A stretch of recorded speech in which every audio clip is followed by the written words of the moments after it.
कहानी की शुरुआत में हम देखते हैं कि एक डिलीवरी मैन इस घर में एक पैकेज देने आता है, लेकिन भले ही उसे अंदर कोई साफ दिखता है, वे पलक झपकते ही गायब हो जाते हैं। डिलीवरी मैन उत्सुकता से दरवाजा धक्का देकर अंदर चला गया। वह बस अपना सामान नीचे रखकर जा सकता था, लेकिन वह अंदर जाकर देखना चाहता था कि क्या हो रहा है। नतीजतन अचानक टेलीविजन चालू हो गया और अगले ही सेकंड उसके पीछे एक बूढ़ा आदमी दिखाई दिया जो लगातार अपने मुंह से कीचड़ थूक रहा था। इस सीन ने डिलीवरी मैन को हैरान कर दिया। तभी उसके पीछे का दरवाजा खुला और वह उत्सुकता से धीरे धीरे अंदर गया। उसने कमरे में एक बूढ़े आदमी को लटका हुआ देखा। ये बूढ़ा आदमी साफ तौर पर वही था जिसने अभी अभी लिविंग रूम में उल्टी की थी। इस डरावने सीन ने आखिरकार डिलीवरी मैन को इतना डरा दिया कि उसने पैकेज गिरा दिया। एक दिन बाद शहर में काम करने वाली दो बहनों को गांव में रहने वाली अपनी आंटी का फोन आया। उन्होंने कहा कि उनके अंकल मर रहे हैं और मरने से पहले उनसे आखिरी बार मिलना चाहती हैं। हालांकि बहनों के मन में उस पुराने घर की कई बुरी यादें थीं। वे वापस नहीं जाना चाहती थीं, लेकिन यह सुनकर कि शायद यह उनके अंकल से आखिरी बार मिलना हो, वे उसी रात गांव लौटने के लिए निकल पड़ी। वापस आते समय उन्हें अपने माता पिता की याद आई, जिनकी मौत तब हुई थी जब वे छोटी थीं। उनकी माँ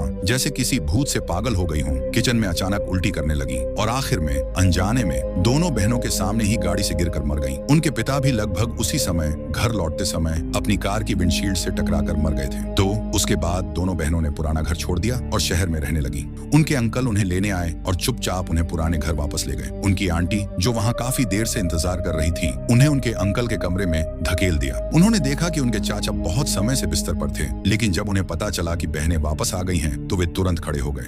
उनका पतला हड्डियों वाला शरीर धीरे धीरे पास आया, जिससे दोनों बहनें इतनी डर गईं कि वे पीछे हटती रहीं। बूढ़े आदमी ने कहा कि वह अब और बर्दाश्त नहीं कर सकता और पूरी तरह मरना चाहता है और वह तभी मरेगा जब वे दोनों वापस आ जाएंगी। जैसे ही उसने बोलना खत्म किया, उसे ऐंठन होने लगी। वह चीखा और जमीन पर गिरकर मर गया। जल्द ही डॉक्टर ने उसकी मौत की पुष्टि कर दी, लेकिन उसकी चाची ने दोनों बहनों को एक डरावना सच बताया। हर बार जब उनके चाचा आत्महत्या करने की कोशिश करते थे, तो वह जिंदा हो जाते थे। उसे उम्मीद थी कि इस बार उनके लौटने की वजह से वह पूरी तरह मर जाएगा। फिर बड़ी बहन आशा ने पूछा, हमारी चाची कहाँ है? पता चला कि उनके जाने के बाद चाची को भी अचानक एक अजीब बीमारी हो गई। क्योंकि चाची की बीमारी इतनी डरावनी थी, इसलिए उन दोनों ने पुराने घर में रहना बंद कर दिया। हालांकि उसके बाद चाची भी गायब हो गई और पुराने घर की रखवाली के लिए सिर्फ चाचा ही रह गए। अचानक अंकल को भी यह लाइलाज बीमारी हो गई। छोटी बहन आजू पुराने घर से बहुत डरी हुई थी।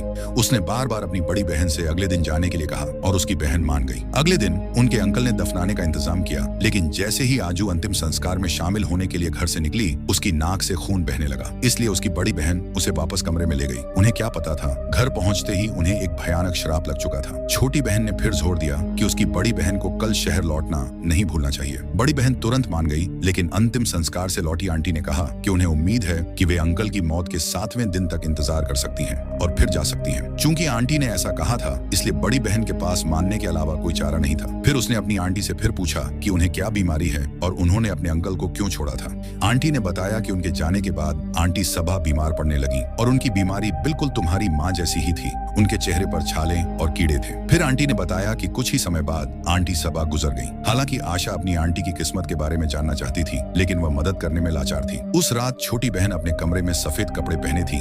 तभी अचानक खिड़की खुली। उसे हैरानी हुई। उसने बाहर अपने मरे हुए अंकल को देखा। तभी उसकी बड़ी बहन दरवाजे से अंदर आई, लेकिन जब छोटी बहन ने फिर से खिड़की से बाहर देखा तो उसके अंकल जंगल से गायब हो गए थे। उसने अपनी बहन को बताया कि क्या हुआ था, लेकिन उसकी बहन ने कहा कि शायद वह गलत थी। छोटी बहन को घर बहुत डरावना लगा, इसलिए उसने जाने के लिए सामान पैक करना शुरू कर दिया। हालांकि बड़ी बहन ने कहा कि उसने अपनी आंटी से वादा किया था कि वह अपने अंकल की 7वें दिन की मेमोरियल सर्विस के बाद तक इंतजार करेगी। फिर वह खाने के लिए डाइनिंग टेबल पर लौट आई। तभी उसने देखा कि आंगन में कुर्सियां लगातार हिल रही थीं और चरमराने की आवाजें आ रही थीं। जब वह बाहर देखने गई तो उसे टेबल पर सिर्फ एक गुड़िया मिली और कोई नहीं। तभी एक परछाई कमरे में घूम रही थी। उस रात उनके बेडरूम में छोटी बहन को अचानक दरवाजा खुला हुआ महसूस हुआ। उसने आंखें खोली और एक डरावना सीन देखा। उसका अंकल धीरे धीरे दरवाजे से अंदर आया, फिर उसके बिस्तर के पास। इससे पहले कि छोटी बहन अपनी आंखों पर यकीन कर पाती, वह उसके बिस्तर पर चढ़ गया। शुक्र है यह सिर्फ एक बुरा सपना था। अगले दिन जागने पर छोटी बहन को चक्कर आया और उसकी तबीयत खराब हो गई। फिर उसकी नाक से काला खून बहने लगा। अगले ही पल उसकी खिलौना बिल्ली, जिसकी पावर बहुत पहले खत्म हो गई थी, अचानक उसके सामने चलने लगी। इसके तुरंत बाद छोटी बहन दर्द से पीठ के बल लेट गई और ऐंठ गई।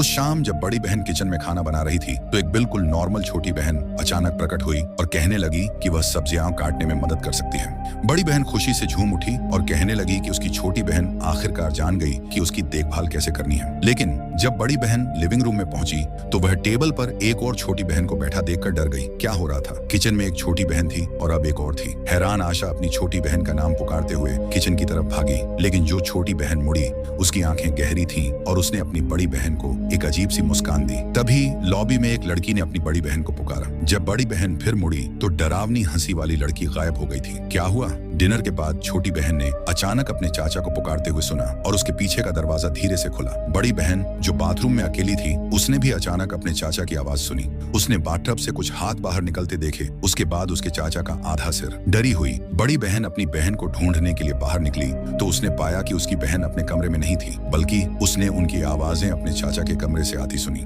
बड़ी बहन ने कीहोल से झांका और देखा कि उसकी छोटी बहन अपने अंकल की मालिश कर रही है। परेशान होकर बड़ी बहन दरवाजा पीटती रही, अपने अंकल से अपनी बहन को बाहर निकालने की गुजारिश करती रही। जब उसने फिर से कीहोल की तरफ देखा, कुछ पल बाद दरवाजा सच में खुल गया। अब जब बड़ी बहन को पुराने घर की डरावनी हालत का पूरा अंदाजा हो गया था तो उसने अपना सामान पैक करके तुरंत निकलने की तैयारी की। लेकिन जैसे ही वह अपनी छोटी बहन को आंगन में ले गई, उसके सिर में अचानक एक अजीब सी भिन-भिनाहट की आवाज आई। इस आवाज से न सिर्फ उसका सिर फटने जैसा लगा, बल्कि उसकी नाक से खून भी बहने लगा। इसी समय उसके पीछे उसकी छोटी बहन बोलने लगी। पलक झपकते ही छोटी बहन गायब हो गई, लेकिन जब वह दोबारा दिखाई दी तो उसके घबराए हुए शब्दों ने बड़ी बहन कोमा में डाल दिया। जब बड़ी बहन जागी तो सबसे पहले उसने अपनी छोटी बहन को देखा, लेकिन यह छोटी बहन असली होनी चाहिए। अब उन्हें पता था कि वे इस पुराने घर को और नहीं छोड़ सकते, इसलिए उसने अपने चाचा के कमरे में इसका हल ढूंढने का फैसला किया। उन्होंने लगातार कमरे की तलाशी ली और आखिर में उन्हें एक कैबिनेट पर एक बॉक्स मिला।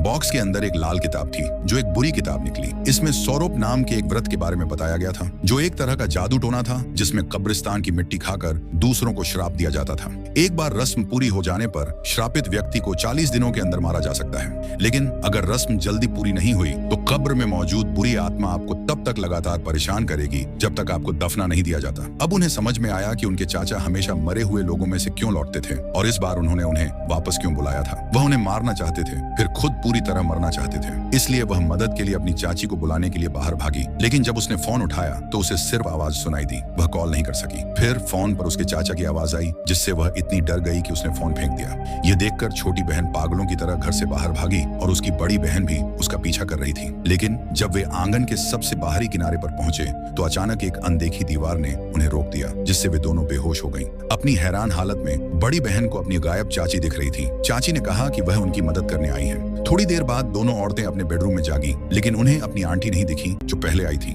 वे उन्हें ढूंढने के लिए कमरे से बाहर गईं और खिड़की से उन्हें देखा, लेकिन जैसे ही वे ढूंढने निकली वे फिर से उन्हें नहीं देख पाईं, बल्कि उन्होंने अपने अंकल को जंगल से धीरे धीरे अपनी ओर आते देखा। अगले ही पल छोटी बहन को अचानक उल्टी जैसा महसूस हुआ। जब उसकी बड़ी बहन उसका पीछा करते हुए टॉयलेट में गई तो उसने देखा कि वह पूरे फर्श पर उल्टी कर रही है और जो उसने उल्टी की थी वह असल में कीचड़ था। दोनों डर गईं और बिस्तर पर एक दूसरे से लिपटकर फूट फूट कर रोने लगी। अगले दिन वे आंगन में मदद के लिए चिल्लाईं, लेकिन क्योंकि पास में उनका ही घर था, इसीलिए कोई पड़ोसी उनकी मदद के लिए चिल्लाने की आवाज नहीं सुन सका। इस समय बड़ी बहन आखिरकार शांत हुई और सोचने लगी कि उसके अंकल उनके साथ ऐसा क्यों कर रहे थे। पता चला कि उनका बिजनेस फेल होने के बाद उसके अंकल उसकी आंटी के साथ रह रहे थे, लेकिन वे कभी भी खाने के समय नहीं आते थे। उसकी आंटी न केवल पैसे बचाने की कोशिश नहीं करती थी, बल्कि हर दिन बाहर से खाना खरीदने भी जाती थी। उसकी माँ ने बस कुछ ही बार शिकायत की थी, लेकिन उसे उम्मीद नहीं थी कि उसके चाचा और चाची को कोई दिक्कत होगी। वे जरूर यह पुराना घर छीनना चाहते होंगे। बहनों को पुराने घर की बिल्कुल भी परवाह नहीं थी, इसलिए उन्होंने कमरे के अंदर से अपने चाचा को बाहर आने के लिए चिल्लाया, यह कहते हुए कि उन्हें घर नहीं चाहिए, वे बस चाहते हैं कि वह चले जाए। वे बहुत देर तक चिल्लाती रहीं, लेकिन उनके चाचा नहीं आए। हालांकि बहनों को अपने चाचा के बिस्तर के नीचे कुछ अजीब चीज मिली। गद्दा हटाने के बाद उन्हें फर्श के नीचे एक छिपा हुआ डिब्बा मिला। उन्होंने एक फावड़ा लिया और फर्श के नीचे की मिट्टी खोदी। बड़ी बहन ने असल में नीचे एक कंकाल खोदा और कंकाल पर हार से अंदाजा लगाया कि वह उनकी चाची थी। पता चला कि उनकी चाची घर से भागी नहीं थी, उन्हें उनके चाचा ने मारकर बिस्तर के नीचे दफना दिया था। ये सच जानने के बाद दोनों लड़कियों को और भी हैरानी हुई। जैसे ही वे फिर से घर से भागने वाली थीं, उन्हें किचन में अपनी चाची मिली जो उनसे मिलने आई थी। उसने अपनी आंटी को अपने अंकल को मारने और आंटी को बिस्तर के नीचे दफनाने के बारे में बताया, लेकिन उसे हैरानी हुई कि उसकी आंटी का रिएक्शन बहुत शांत था। उसे कोई हैरानी नहीं हुई। जब उसकी बहन ने उसे बुरी किताब दिखाई तब भी उसकी आंटी ने सिर तक नहीं उठाया। पता चला कि उसके सामने वाली आंटी भी उसके अंकल का बनाया हुआ एक भ्रम थी। अब उसकी बहन भी गंदगी उगल रही थी। छोटी बहन जल्दी से अपनी बड़ी बहन को ले गई, लेकिन अगले ही पल उन्हें मेन गेट पर अपनी आंटी फिर से मिल गई। इस डर से कि यह आंटी उनके भेष में आए अंकल हो सकते हैं, वे कांपने लगे और पास जाने की हिम्मत नहीं हुई। काफी देर बाद उन्हें पता चला कि उनके सामने वाली आंटी ही उनकी असली आंटी थी।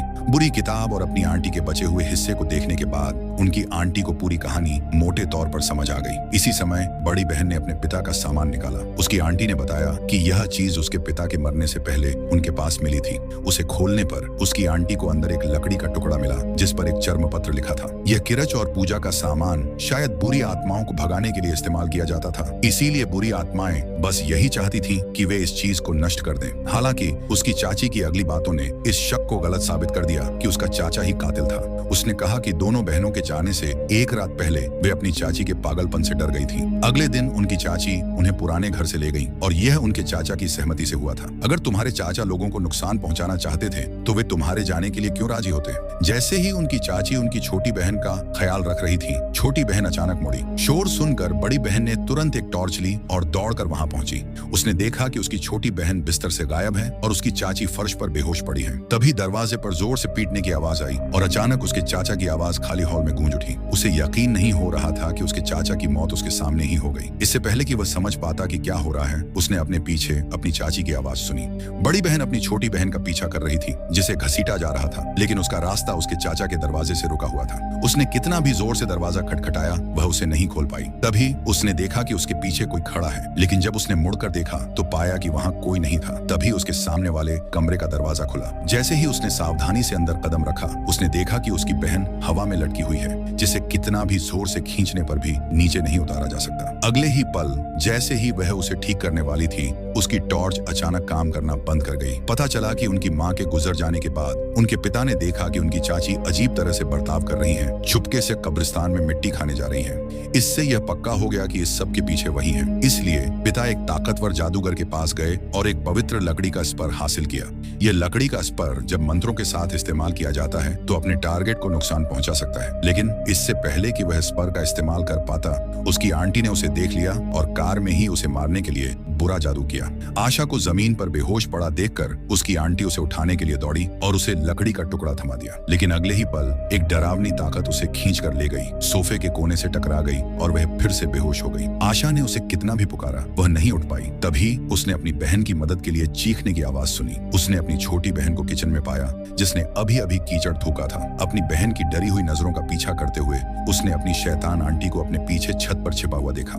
दोनों ने रुकने की हिम्मत नहीं की और तुरंत मुड़कर किचन से भाग गईं, लेकिन आंटी ने उनका लगातार पीछा किया। ऐसा लग रहा था कि वह बहुत गुस्सैल नहीं थी, बस उन्हें डरा कर डरा सकती थी। जैसे दोनों लड़कियों ने अपनी आंटी को ढूंढे बिना इधर उधर ढूंढा था, वैसे ही उन्हें पता नहीं था कि वह ठीक उनके ऊपर छत पर थी। वे फिर से बेडरूम में छिप गईं। बड़ी बहन ने अपनी छोटी बहन से चुपचाप छिपने को कहा और फिर वह एक अलमारी के पीछे छिप गई। जैसे ही उनकी आंटी ने दरवाजा खोला और धीरे धीरे कमरे में आई, दोनों लड़कियों ने अपने मुंह ढक लिए। आवाज करने की हिम्मत नहीं हुई, लेकिन बड़ी बहन ने अपनी आंटी की तरफ पीठ कर ली और टॉर्च जला दी। अपनी बहन को देखते ही आंटी उस पर झपटी और बड़ी बहन ने मौके का फायदा उठाते हुए एक लकड़ी का टुकड़ा निकाला और उसे अपनी आंटी के दिल में बुरी तरह घोंप दिया, जिससे वह तुरंत जल गई। अब उन्होंने आखिरकार इस बुरी आंटी को हरा दिया था। तीनों ने गले मिलकर अपने बचने की खुशी मनाई। हालांकि जैसे ही उन दोनों ने अपना सामान पैक किया और अगले दिन जाने की तैयारी की, एक बूढ़ी औरत ने उनके दरवाजे पर दस्तक दी। वह अंदर आई और कहा कि उसे उनसे कुछ कहना है। दोनों बहनों ने उनकी एक किताब, भविष्य बताने वाली एक लाल कवर वाली किताब ले ली है और वे अभी नहीं जा सकती और उन्हें 40 दिन तक रुकना होगा। पता चला कि अब बूढ़ी औरत भी उसकी आंटी के ग्रुप की मेंबर थी। उन्हें लगा कि उसे मारने से सब कुछ खत्म हो जाएगा, लेकिन ऐसा लग रहा था कि बात अभी खत्म नहीं हुई है। दोनों बहनें अब घर के अंदर पूरी तरह फंस गई थीं, भाग नहीं पा रही थीं, जबकि उनके चाचा चाची जो उन्हें लेने आने वाले थे कार के पास मरे पड़े थे। और इसी के साथ यह कहानी यहीं समाप्त हो जाती है।